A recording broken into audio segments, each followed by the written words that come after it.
అందరికీ నమస్కారం. కలియుగం కథలు ఛానల్కి స్వాగతం. ఈనాటి మన కథ కుట్ర. ఈరోజు ఉదయం ప్రకాష్ పెంపుడు కుక్క సింబాను తనతో పాటు వాకింగ్ తీసుకెళ్లి ఇంటికి తిరిగొచ్చాడు. అప్పుడే బయట ట్యాప్ కింద అంట్లు కడుగుతున్న అతని భార్య సుధా కోపంతో వంట పాత్రలను కడిగి టబ్బులో విసురుతోంది. అది గమనించిన ప్రకాష్, ఏమైంది సుధా అడిగాడు. మన తలరాతలు ఎప్పుడు మారుతాయో, అందరూ సెలవులు అని వేరే దేశాలకు వెళ్ళి ఎంజాయ్ చేస్తున్నారు. మనమే ఇండియాలో ఉన్న ప్లేసెస్ కూడా చూడలేదు. ఎన్ని రోజుల నుండి చెబుతూ వచ్చారు మీరు, మనం కూడా అందరిలాగే హాలిడే ట్రిప్స్ వెళ్దాము అని.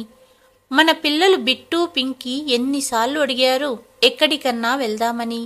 మీరు అస్సలు దేనికి ఒప్పుకోరు అంటూ సుధా భర్తతో చెబుతూ ఉంది.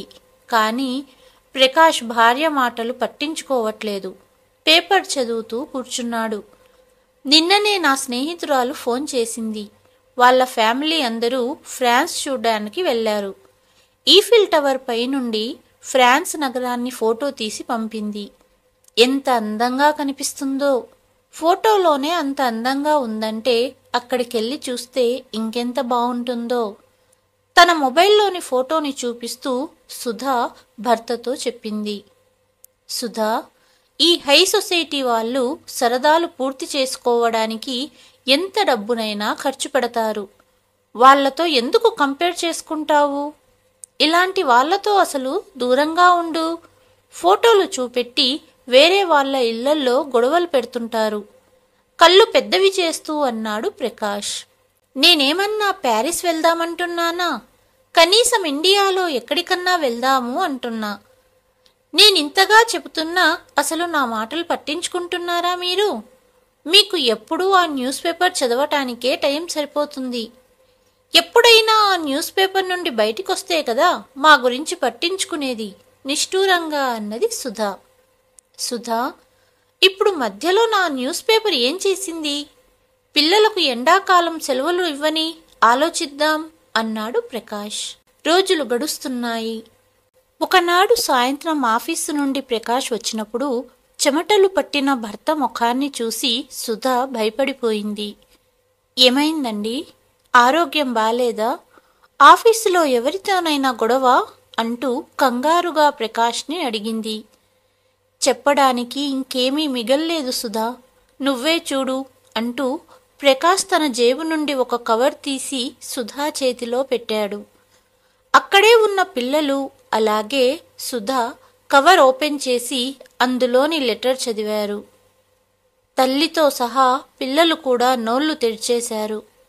నిజంగా నిజంగా ప్రమోషన్ వచ్చిందా అంటూ సుధా సంతోషంతో భర్తను అడిగింది. శ్రీమతి గారు, మీరు చూసింది నిజమే. ప్రమోషన్ వచ్చింది. అలాగే కంపెనీ తరపున 5 లక్షల బోనస్తో పాటు ఫ్యామిలీతో పాటు ఫారెన్ టూర్ వెళ్ళడానికి ప్యాకేజ్ కూడా ఇచ్చారు నవ్వుతూ అన్నాడు ప్రకాష్. ఇది విన్న సుధా, నా చెవులను నేను నమ్మలేకున్నానండి. ఫారెన్ టూరా అనింది ఆశ్చర్యంగా. అవును సుధా, ఎలా ఉంది నా సర్ప్రైజ్? ఫారెన్ వెళ్ళాలనే నీ కోరిక తొందరలోనే తీరుతుంది అన్నాడు ప్రకాష్. ముందే చెప్పొచ్చు కదండి, చాలా టెన్షన్ పడ్డాను అనింది సుధా. అంతలో పిల్లలిద్దరూ తండ్రిని హత్తుకొని, యు ఆర్ ద బెస్ట్ నాన్న అంటూ మనం ఫారెన్ వెళ్తున్నామని ఫ్రెండ్స్కి చెప్పి వస్తాము అంటూ బయటికి వెళ్ళిపోయారు. సరే కానీ మనం ఎప్పుడెళ్ళాలి? టికెట్స్ బుక్ అయ్యాయా అడిగింది సుధా. వచ్చే వారం బయలుదేరాలి సుధా. అవునా? అంటే కేవలం 7 రోజుల్లో సామానంతా ప్యాక్ చేసుకోవాలి అంటూ వంటగదికి వెళ్ళింది సుధా. రాత్రి డిన్నర్ సమయంలో కూడా వారం రోజుల్లో వెళ్ళవలసిన విదేశీ ప్రయాణం గురించే మాట్లాడుకుంటున్నారు. రేపు బ్యాంకు వెళ్ళి డబ్బు తెస్తాను. మీరు ఏమేమి కొనుక్కోవాలో సామాన్లు లిస్టు రాసుకోండి. సాయంత్రం వెళ్ళి తెచ్చుకుందాము అన్నాడు ప్రకాష్. ప్రకాష్ చెప్పడం ఆలస్యం. ఇద్దరు పిల్లలు వాళ్ళ లిస్టు తల్లితో చెబుతున్నారు. ఇల్లంతా సందడిగా ఉండటంతో అక్కడే ఉన్న ఇంట్లోని పెంపుడు కుక్క సింబా మొరగడం మొదలుపెట్టింది. అప్పుడే ప్రకాష్, సుధా ఒకరి ముఖాలు ఒకరు చూసుకున్నారు. ఇద్దరి మనసులో ఒకటే ఆలోచన. మనమందరం విదేశాలకు వెళితే సింబను ఎక్కడ వదలాలి అని ఆలోచించారు. అంతలో ప్రకాష్ చెప్పాడు, సింబా గురించి ఆలోచించనే లేదు. మనం వెళ్తే సింబను ఎక్కడ వదలాలి అన్నాడు.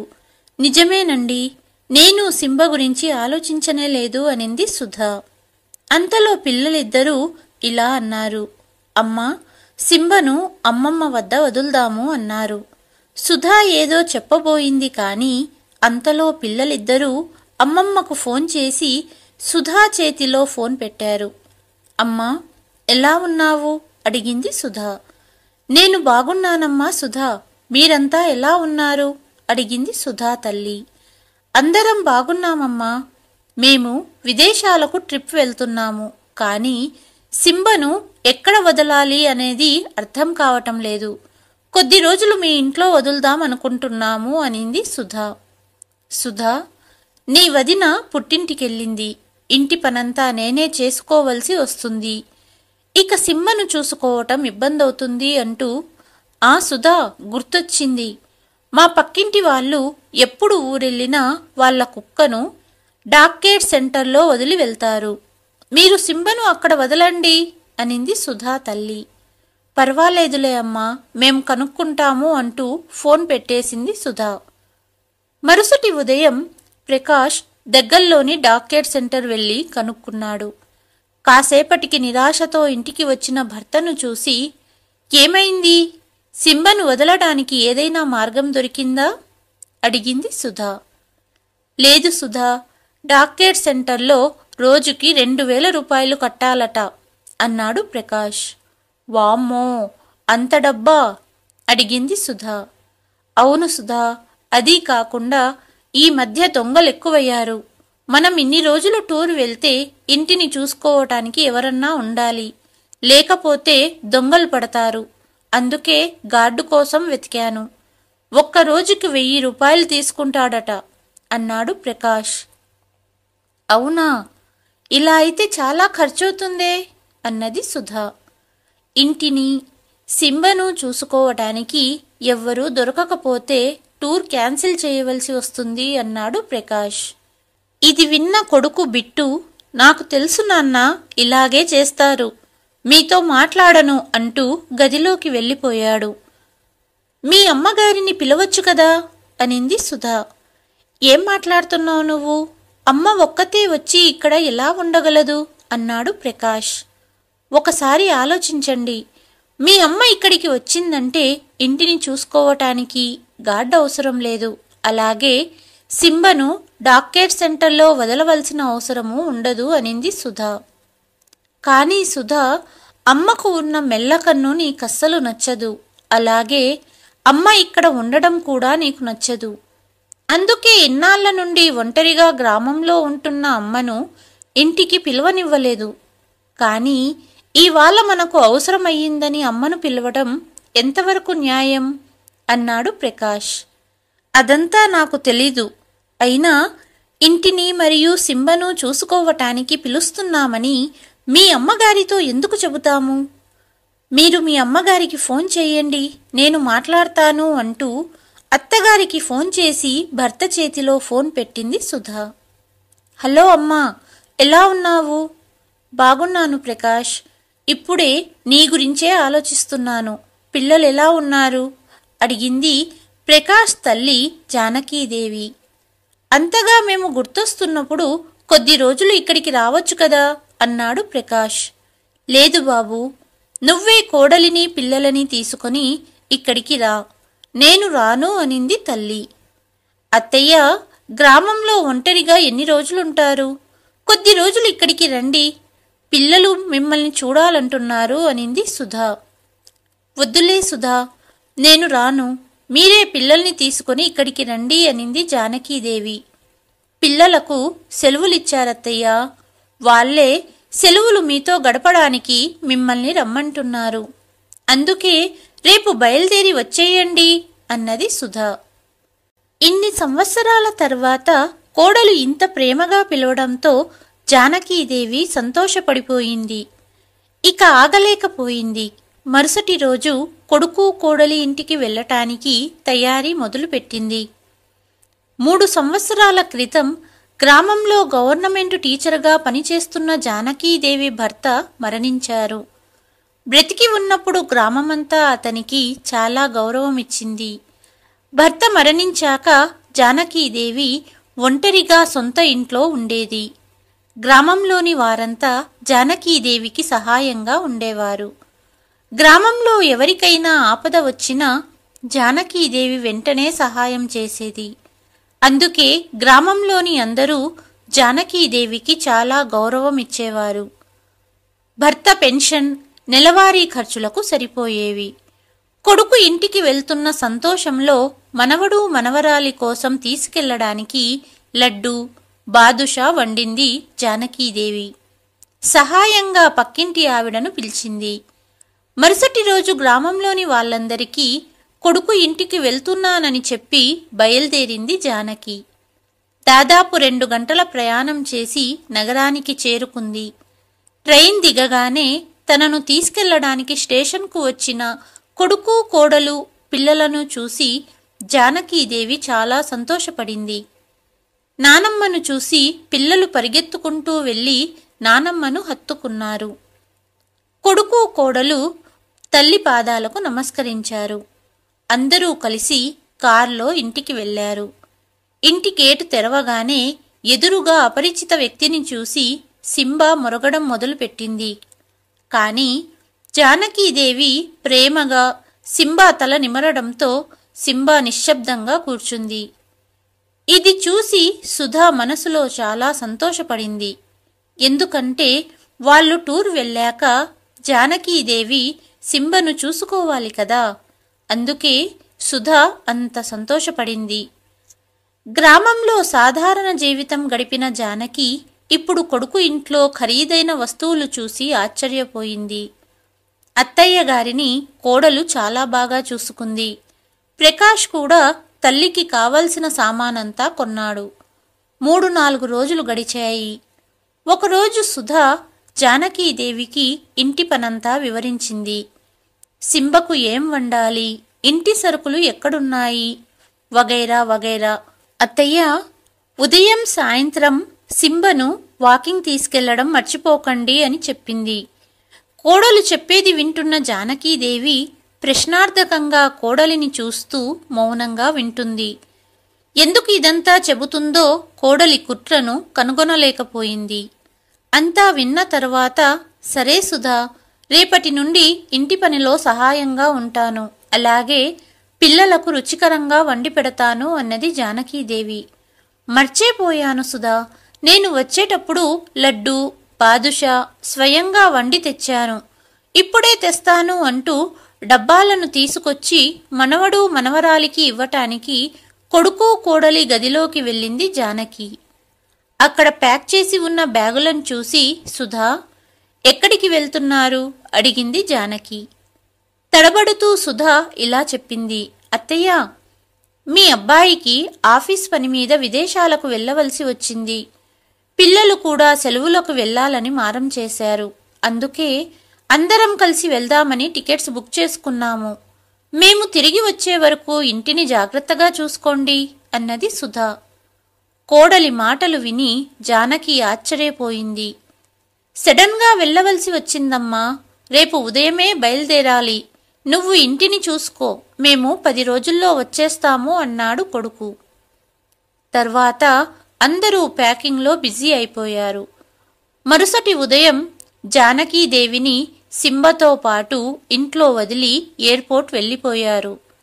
ఇదంతా జానకీదేవికి నచ్చలేదు. కానీ కొద్ది రోజులే కదా అని తనను తాను సముదాయించుకుంది. కొడుకు కోడలు పిల్లలతో వెళ్ళిపోయాక సింబకు స్నానం చేయించింది. సుధా చెప్పినట్టు సింబకు ఆహారం సింబా బౌల్లో వేసింది. జానకి కూడా ప్లేట్లో భోజనం తెచ్చుకొని సింబా దగ్గర్లో కూర్చుంది. కానీ అందరూ బ్యాగులతో వెళ్లటం చూసింది కాబట్టి సింబా ఏమీ తినకుండా గేటు వైపే చూస్తూ కూర్చుంది. కానీ జానకి సింబా దగ్గరగా కూర్చుని తన ప్లేట్లోని రొట్టె ముక్కను సింబా నోటికి అందించింది. అప్పుడు సింబా కూడా సంతోషంగా తినడం మొదలుపెట్టింది. అప్పటి నుండి జానకీదేవి 3 పూటలా సింబతోనే కలిసి కూర్చొని తినడం మొదలుపెట్టింది. సింబ కూడా సంతోషంగా బౌల్లో ఆహారాన్ని తినేది. జానకీదేవికి ఎవరితోనైనా మాట్లాడాలనిపించినా సింబతోనే మాట్లాడేది. ఎలాగైతే ప్రకాష్ కుటుంబ సభ్యుల మాటలకు అలవాటు పడిందో అలాగే ఇప్పుడు సింబ జానకీదేవి మాటలను కూడా అర్థం చేసుకునేది. ప్రతిరోజు ఉదయం సాయంత్రం సింబను దగ్గరలోని పార్కులో వాకింగ్ తీసుకువెళ్లేది జానకి. రోజూ వెళ్లడం వలన పార్కులోని చుట్టుపక్కల వాళ్లతో పరిచయం ఏర్పడింది. జానకీదేవికి పిల్లలంటే చాలా ఇష్టం. పార్కులో పిల్లలందరికీ కథలు చెప్పేది. అప్పుడప్పుడు పిల్లలు ఇంటికి కూడా వచ్చేవారు. జానకీదేవి వాళ్లతో బారకట్ట ఆడించేది. అప్పుడప్పుడు కథలు చెప్పేది. సొంత మనవడు మనవరాలికి తెచ్చిన స్వీట్స్ ఇంటికి వచ్చే పిల్లలకు ఇచ్చేది. పిల్లలు ఇష్టంగా తినేవారు. ఇలా రోజంతా గడిచిపోయేది. ఒకరోజు గదిలో నిద్రిస్తున్న జానకీదేవికి చిన్న పిల్లవాడు చాలాసేపటి నుండి ఏడుస్తున్న గొంతు వినపడడంతో తలుపు తెరిచి బయటికి వచ్చి చూసింది. పక్కింట్లో పిల్లవాడిని ఎత్తుకొని తల్లి తండ్రి ఆడిస్తున్నారు. కాని పిల్లవాడు ఏడుపు ఆపట్లేదు. తల్లి తండ్రి ఇద్దరూ జానకీదేవిని చూసి, చూడండమ్మా, చాలాసేపటి నుండి ఏడుస్తూనే ఉన్నాడు బాబు అన్నది తల్లి. వెంటనే బాబుని ఎత్తుకొని కడుపుపైన మెల్లగా హింగ్ రుద్దింది. కాసేపటికి బాబు ఏడుపు ఆపేశాడు. జానకి ఏడుపు ఆపేసిన బాబుతో పిల్లవాడి భాషలో మాట్లాడింది. వెంటనే బాబు నవ్వడం మొదలుపెట్టాడు. పిల్లవాడి తల్లి తండ్రి ఇది చూసి ఆశ్చర్యపోయారు. ఎప్పటి నుండో ఏడుస్తున్న బాబును నవ్విస్తున్నారు, థ్యాంక్స్ అమ్మా అంటూ జానకీదేవిని అభినందించారు పిల్లవాడి తల్లి తండ్రి.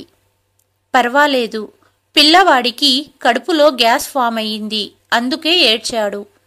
ఇక ఏడవడు, వెళ్ళి పడుకోండి అంటూ జానకి కూడా ఇంటి లోపలికి వచ్చింది. 10 రోజుల్లో వస్తామని చెప్పి టూర్ వెళ్లిన కొడుకు కోడలు ఇప్పటిదాకా రాలేదు. ఒక్క ఫోన్ కూడా చెయ్యలేదు అనుకుంటూ కొడుకుకు ఫోన్ చేసింది జానకి. కాని ఫోన్ తగలడమే లేదు. అక్కడే ఉన్న సింబ ఏదో చెప్పటానికి మొరిగింది కాని జానకికి అర్థం కాలేదు.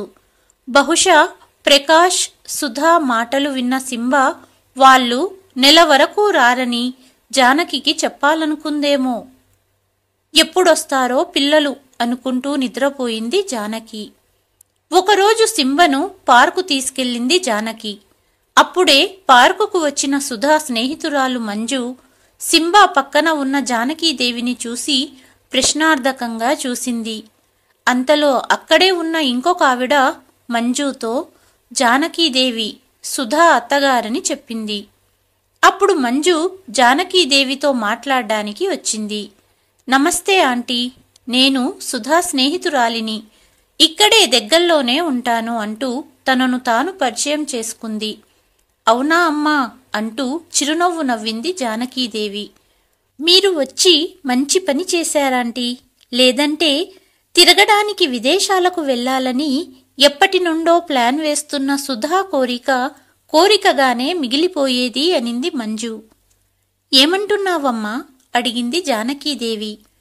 అది సరే ఆంటీ, ఎప్పుడొస్తున్నారు వాళ్ళు అడిగింది మంజు.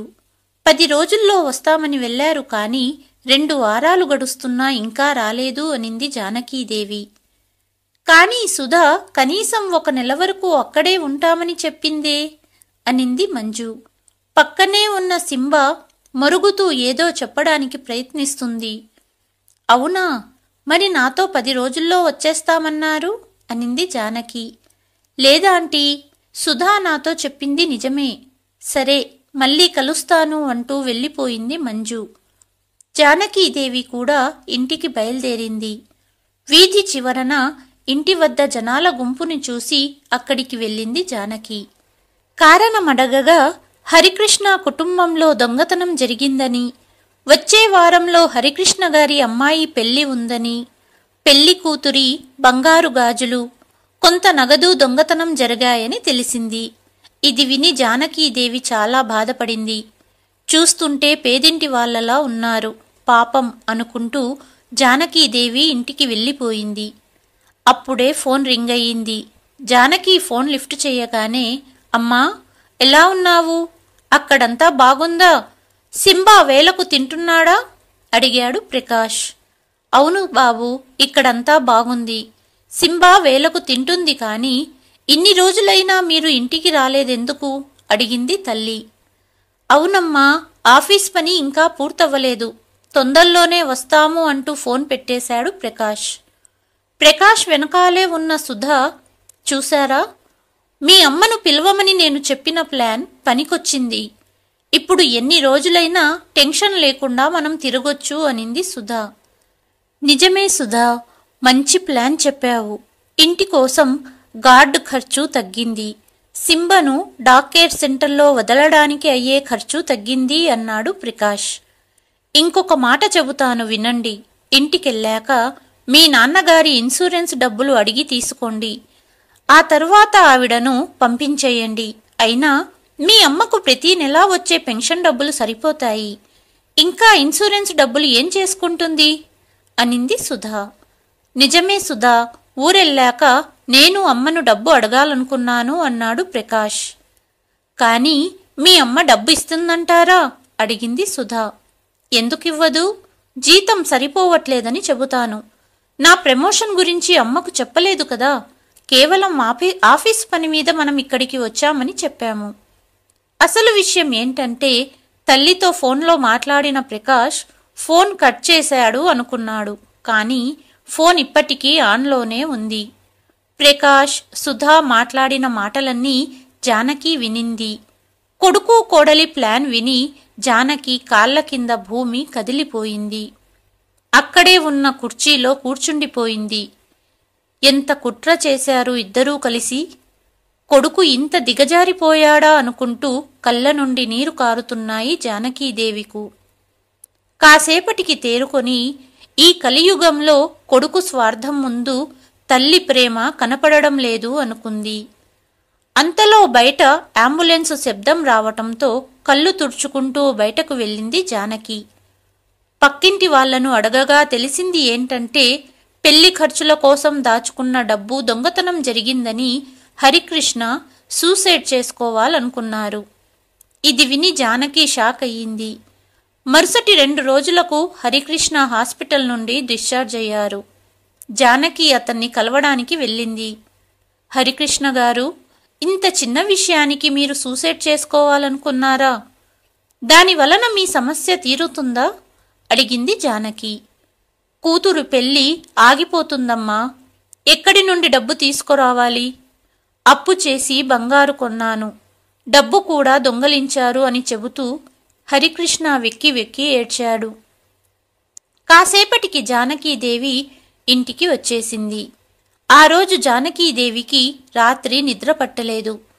మరుసటి ఉదయం దగ్గర్లోని ఏటీఎంకు వెళ్లి 2 లక్షల రూపాయలు డ్రా చేసి తీసుకొని హరికృష్ణ ఇంటికి వెళ్లి అతని చేతిలో పెట్టింది.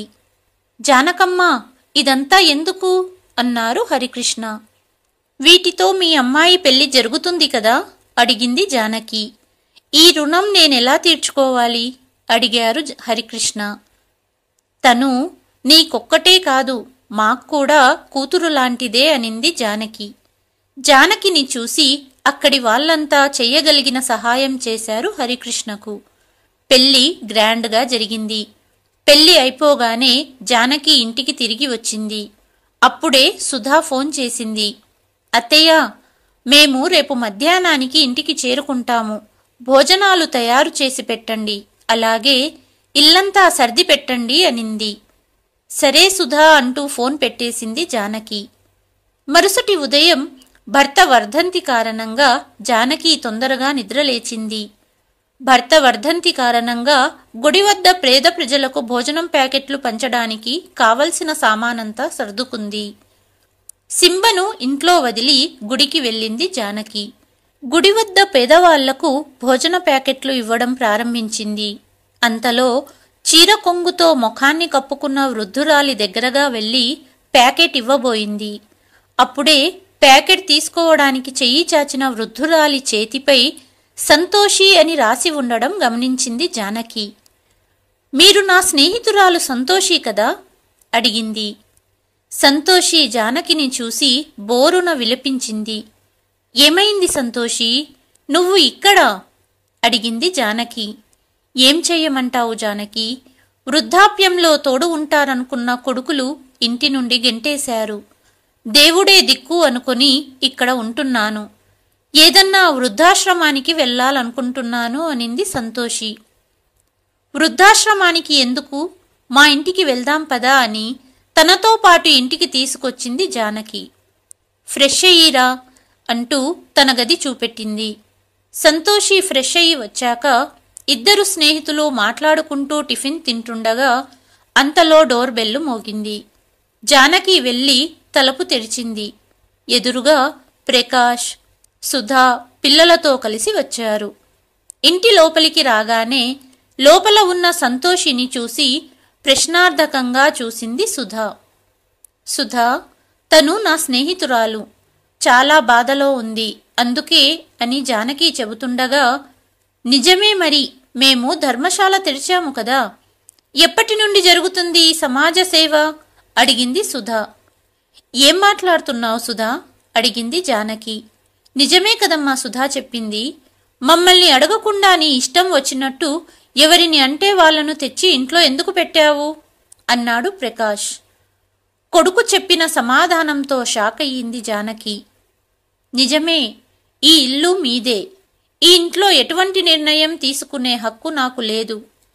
కేవలం ఇంటికి కాపలాగా నన్ను పిలిచారు. ఎందుకంటే మీరు ఇంట్లో లేనప్పుడు ఇంటికి కాపలాగా ఉండడానికి, అలాగే మీ పెంపుడు కుక్కను చూసుకోవటానికి పిలిచారు. అంతే కదా అనింది జానకి. ఎందుకిలా మాట్లాడుతున్నావమ్మా అన్నాడు ప్రకాష్. సడన్గా నా మీద మీ ఇద్దరికీ ప్రేమ పుట్టుకొచ్చింది అనుకున్నాను. కానీ ప్లాన్ వేసి నన్ను పిలిచారని అస్సలు ఊహించలేదు. ఆ రోజు మీరిద్దరూ మీ నాన్న ఇన్సూరెన్స్ విషయం మాట్లాడినప్పుడు ఫోన్ ఆన్లోనే ఉంది. మీ మాటలన్నీ విన్నాను అనింది జానకి.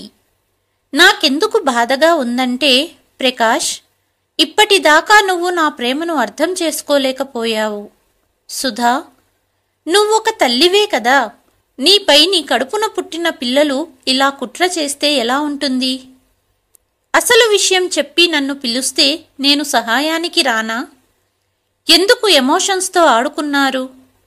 ప్రకాష్, మీ నాన్న ఇన్సూరెన్స్ డబ్బులు గ్రామంలో స్కూల్కి ఇచ్చేశాను.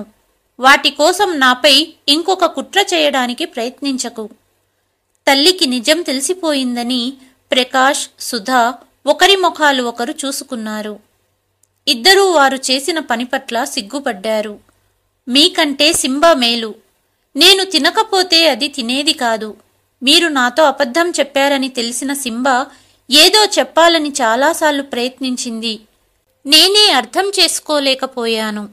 బహుశా మీరు చేసిన కుట్రను చెప్పడానికే కాబోలు అంటూ తన బ్యాగ్ తీసుకుని స్నేహితురాలితో బయలుదేరింది. తప్పయిందమ్మా, మమ్మల్ని క్షమించు, నిన్ను బాధ పెట్టాము.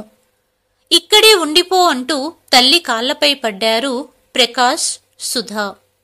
ఇంట్లో జరుగుతున్న గొడవకి అంతలో ఇంటి బయట చుట్టుపక్కల జనం వచ్చేశారు. బ్యాగ్తో వెళ్తున్న జానకిని వెళ్ళొద్దని అక్కడి పిల్లలు, చుట్టుపక్కల వాళ్ళు కోరారు. తల్లిని కేవలం ఇంటి కాపలాగా చూసే కొడుకు దగ్గర ఉండనవసరం లేదు అని జానకి స్నేహితురాలితో ఆటో ఎక్కింది. చుట్టుపక్కల జనాలంతా జానకి వెళ్తుంటే కన్నీటి పర్యంతమయ్యారు. ఆటోలో ఎక్కుతున్నప్పుడు ఎవరో తనను ఆపుతున్నట్టు అనిపించి తిరిగి చూసింది జానకి. సింబా జానకీదేవిని ఆపుతున్నట్టుగా చీర కొంగు పట్టుకుంది. లేదు సింబా, ఇక ఇక్కడ ఉండలేను అనింది జానకి. అప్పుడే సింబా ఆటో ఎక్కి కూర్చుంది. జానకీదేవితో కలిసి సింబా కూడా గ్రామానికి వెళ్ళిపోయింది. కథ కనుక నచ్చినట్లయితే please like, share and subscribe to కలియుగం కథలు. మరి ఒక కథతో మళ్ళీ కలుస్తాను. అంతవరకు సెలవు.